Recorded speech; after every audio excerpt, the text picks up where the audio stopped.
بسم اللہ الرحمن الرحیم۔ شروع ذات یکتا کے نام سے جو کل کائنات کا مشکل کشا ہے۔ کروڑوں درود اسلام محمد پر، آل محمد پر، اصحاب محمد پر۔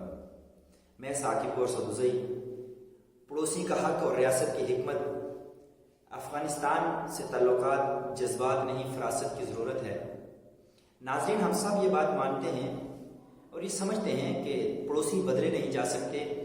جغرافیہ تقدیر ہے اور اس تقدیر سے بھاگنے کے بجائے اس کو حکمت سے سنبھالنا ایک بالغ ریاست کی پہچان ہوتی ہے، اور کسی بھی انسان کے لیے یہ ضروری ہوتا ہے کہ وہ اپنے پڑوس کو سنبھالے۔ آج جب پاکستان اور افغانستان کے درمیان کشیدگی عروج پر ہے تو ضروری ہے کہ ہم جذبات نہیں، فراست سے بات کریں۔ افغانستان ایک زخمی ریاست ہے، ارادے مستحکم ہو سکتے ہیں، ادارے ٹوٹے ہوئے ہیں، انفراسٹرکچر بکھرا ہوا ہے، تباہ ہے، عوام غربت اور مایوسی کے دہانے پر ہے۔ یہ وہ لمحہ ہے جب ہم نے صرف رد عمل دکھایا تو نہ وہ سنبھلیں گے نہ ہم محفوظ رہیں گے۔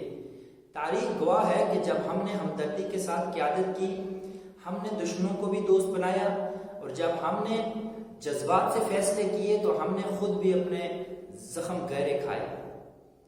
پڑوسی کے ساتھ تعلق دشمنی سے نہیں بلکہ احسان اور حکمت سے قائم رہتا ہے۔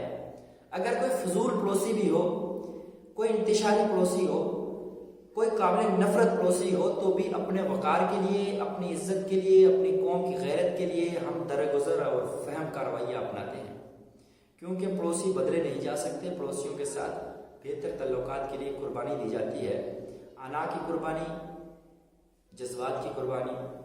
ناظرین، آج افغانستان میں حالات ایسے ہیں کہ اگر پاکستان چاہے تو طب، تعلیم، خدمت کے ذریعے وہاں اپنا نرم چہرہ دکھا سکتا ہے، اور ایک ہر بڑے شہر کے اندر ایک اسپتال قائم کر کے اور مدارس کی شاخیں کھول کر کے امدادی پروگرام بنا کر کے ہم ان کے دل جیت سکتے ہیں۔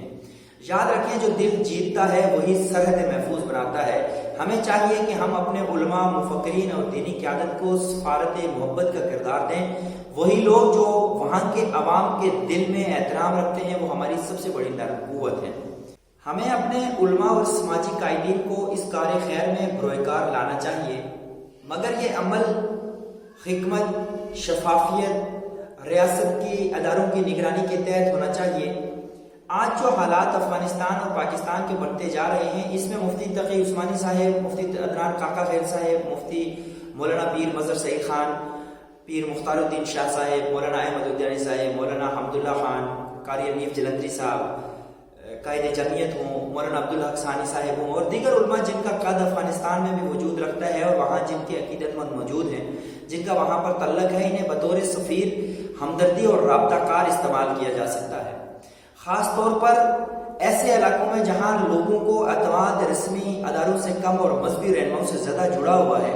ان بزرگوں کو ریاستی اداروں کے ساتھ مل کر عوام کے اندر اور حکمرانوں کے ساتھ مل کر افغانستان کو ایک اچھا اور قابل اعتماد پڑوسی کے طور پر دنیا کے سامنے لایا جا سکتا ہے۔ یہاں ایک بات بڑی اہمیت کی حامل ہے کہ ہمارے ادارے، ہماری خارجہ پالیسی کے ماہرین، ہماری انتظامیہ رابطے کے لیے بعض مخصوص افراد کو، جن میں مفتی عبدالرشید صاحب ہوں، مفتی طارق مسعود یا ان کے مدرسے سے منسلک دیگر لوگ ہوں، کو سامنے رکھتی ہے۔ سوال پیدا ہوتا ہے کہ جو لوگ افغانستان میں قبول نہیں ہیں یا جنہیں وہاں کے لوگ ناپسند کرتے ہیں، وہاں کی حکومت جنہیں ناپسند کرتی ہے، کیا وہاں عوام یا حکمرانوں کا اعتماد حاصل کر پائیں گے؟ اگر جواب منفی ہے تو پھر اثر کم اور نقصان زیادہ ہے۔ دشمن، اور خاص طور پر بھارت جیسا دشمن، اس وقت کوشش کر رہا ہے کہ وہ نظریاتی قربت کو اپنے فائدے کے لیے استعمال کرے۔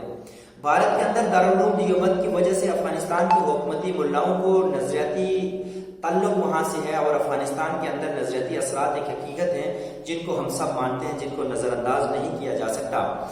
انڈیا اس کو کیش کروا رہا ہے، اور خطے میں ایک بدترین مخالف دشمن ملک کو اپنا حامی بنانے کے لیے یہ سازش رچا رہا ہے، اور کل اگر افغانستان کے ناقص اندیش رہنماؤں نے یہ چیز نہ سمجھی تو یہ انڈیا کی سازش میں غرق ہو کر رہ جائیں گے، اور پھر کوئی پرسان حال نہیں ہو، کیونکہ انڈیا نے جس طرح ماضی میں مشرقی پاکستان میں مکاری سے ایک سازش بنائی اور اس کا رخ بدلا، وہی کھیل اب افغانستان کی گلیوں میں کھیلنا چاہتا ہے۔